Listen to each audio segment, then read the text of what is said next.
আপুনি যিকোনো কামক সৰু বুলি নাভাবি যদি মনৰ পৰা কৰে সেই কামটোতে আপুনি এদিন সফল হ'ব। আৰু তাৰ উদাহৰণ এই যে দেখিছে দোকানখন, আমি এটা কি ভুল কৰোঁ জানেনে? এই কামটো সৰু, এই কামটো মোৰ কাৰণে নহয়, মই আৰু ডাঙৰ কাম কৰিম, এই এনেকে ভাবি ভাবি জীৱনৰ আটাইতকৈ বেছি সময় আমি নষ্ট কৰি পেলাওঁ।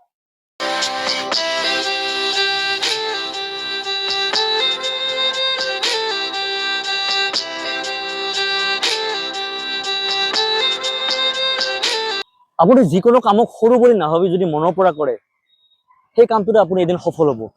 আৰু তাৰ উদাহৰণ এই যে দেখিছে দোকানখন, এখন জুচৰ দোকানৰ সৰু মেচিন, এই দেখিছে মেচিনটো, এই মেচিনটোতে এই লোকেল ল'ৰা আমাৰ ইয়াত চিনি পায়, লোকেল ল'ৰা, এই ল'ৰাজনে ইয়াত কুঁহিয়াৰৰ ৰস আৰু নেমু পানী বিক্ৰী কৰি আৰ্থিকভাৱে স্বাৱলম্বী হৈছে।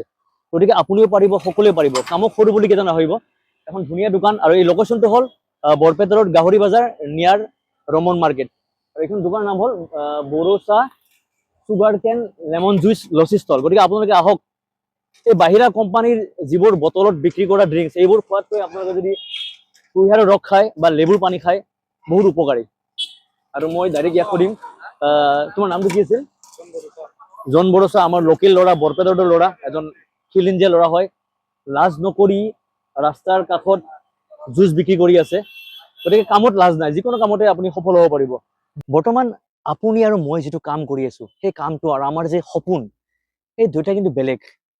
আমি আমাৰ সপোনত উপনীত হ'বলৈ কিন্তু প্ৰথমতে কিছুমান মনে ভাল নলগা, হয়তো সেই কামটো আমাৰ কাৰণে যোগ্যই নহয়, আমি কৰি থাকিবলগীয়া হয়, বা বহুতে কৰি আছে, আপুনিও কৰি আছে, কিন্তু সেই কামটো কিন্তু আপোনাৰ সপোন নহয়। আৰু আপোনাৰ সপোনত আপুনি গৈ পাবলৈ কিছুমান ভাল নলগা কামো হয়তো কৰিবলগীয়া হৈছে বা কৰি আছে, কিন্তু দুখ নকৰিব, এদিন গৈ আপুনি আপোনাৰ সপোনত উপনীত হ'ব। গতিকে জন, ভাল লাগিল, তোমাক বেষ্ট অফ লাক থাকিল, ইমান ধুনীয়াকে এটা বিজনেছ ষ্টাৰ্ট কৰিছা লাজ নকৰাকে। আৰু কিবা ক'বা নেকি, যে মানে যিকোনো মানুহে যে কামত লাজ কৰে, সৰু কাম বুলি ৰাস্তাৰ কাষত দোকান কৰি মানুহে কিবা কয়, কিবা ক'বা নেকি ৰাইজসকলক? মানে কামত কোনো লাজ নাই, কামত লাজ কৰিব নালাগে, এনেকুৱা চবে আগবাঢ়ি আহিব লাগে। আৰু নিবনুৱা সমস্যা দূৰ কেনেকুৱা হ'ব আপোনালোকে যদি আগবাঢ়ি নাহে, ঠিক তেনেকুৱা মই ভাবি কিনে মই নিজে আগবাঢ়ি আহিছোঁ। আৰু মোৰ লগতে দুই এজন মোক দেখি মটিভেট হ'ব মানুহ, সেইটো মই ডাঙৰ কথা, আৰু সেইটো মই কামনা কৰোঁ যাতে চবে আগবাঢ়ি আহে। খুব ধুনীয়া কথা কৈছে জনে, কাৰণ জন লোকেল ল'ৰা, ইয়াৰে এজন বড়ো ল'ৰা, খিলঞ্জীয়া ল'ৰা, লাজ নকৰাকে দোকান কৰিছে ৰাস্তাৰ কাষত, আৰু এটা খুব ভাল বিজনেছ। আপোনালোকেও পাৰিব এটা মেচিন কিনি এনেকে লাজ নকৰাকে, কাৰণ সৰুৰ পৰা ডাঙৰ হ'ব পাৰিব, ডাইৰেক্ট ডাঙৰ হ'ব নোৱাৰিব। যিকোনো কাম সৰুৰ পৰা ষ্টাৰ্ট কৰক, এদিন সফল হ'ব ন? সফল হ'ব পাৰিম। ঠিক আছে, থেংক ইউ। কাৰণ যিসকল সফল ব্যক্তি আছে সেই সফল ব্যক্তিবোৰে এদিনতে কিন্তু সফল হোৱা নাই, নিজৰ ভাল নলগা কামবোৰ কৰি কৰি এক্সপিৰিয়েঞ্চ লৈ লৈ এদিন সফল হৈছে। দোকানখন কৰা কেইবছৰ হ'ল?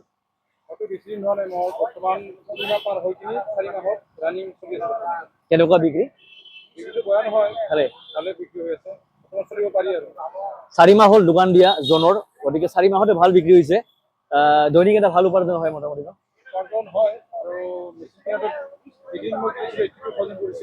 যি নহওক উঠি গৈছে ন?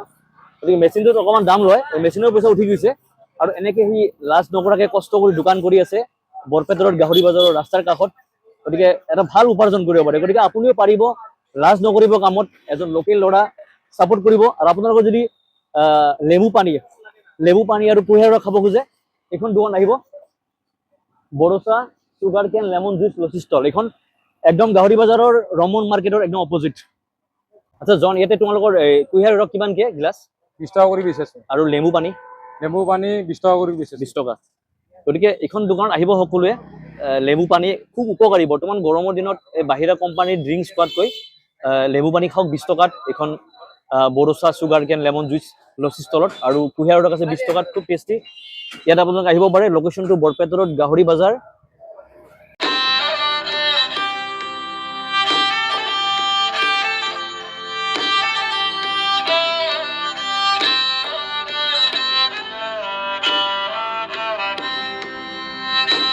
আমি এতিয়া যিসকল সফল ব্যক্তিক দেখা পাই আমি ভাবো যে কেনেকে ইয়াৰ নিচিনা হ'ব পাৰিম, কোনদিনা আমাৰ গাড়ী হ'ব, বিল্ডিং হ'ব।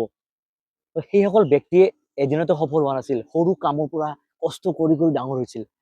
গতিকে সফল এদিনতে নহয়, আৰু সপোনবোৰ এদিনতে সফল নহয়। গতিকে যিটো কাম কৰি আছে মনৰ পৰা কৰক, আগ্ৰহেৰে কৰক, আৰু সেই কামটোৱে আপোনাক এদিন সফল হিচাপে পৰিগণিত কৰিব। গতিকে যিটো কামত আছে লাগি থাকক, মনৰ পৰা কৰি থাকক, এদিন নিশ্চয় সফল হ'ব।